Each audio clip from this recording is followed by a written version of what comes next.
Ahoj babes, ráda bych vám představila velkou novinku Furiosa Shades. Tato kolekce Furiosa Shades vznikla ve spolupráci s českým designérem Alešem Bohemem. Brýle mají nejen ikonické siluety a nadčasový design, ale taky samozřejmě 100% ochranu před UV zářením. Ke každému páru obdržíš box z recyklovatelného papíru, no a hlavně pouzdro z ekokůže. Yes. Mega elegantní, miluju. A no samozřejmě jakoby i hadřík z mikrovláken. Každý pár je ručně vyráběný z bioacetátového monolitu. Materiálu, který je frézovaný, ručně tvarovaný a hlavně eko. OK, ale teď už je showtime. Get ready. Jo, a modely jsou pojmenované podle čtvrtí světových metropolí. Já začnu mýma oblíbenýma, což jsou Soho.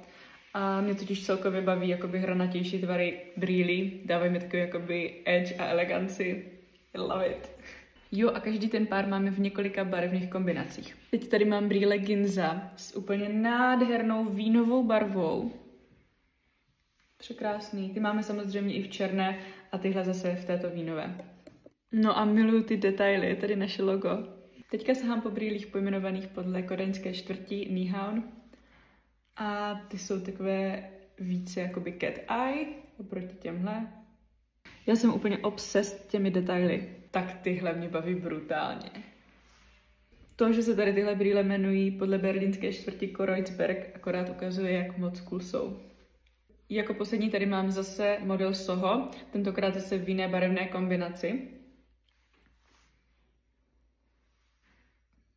No a to je vše a v dalším videu vám ukážu zase další modely, takže se máme na co těšit. Love you.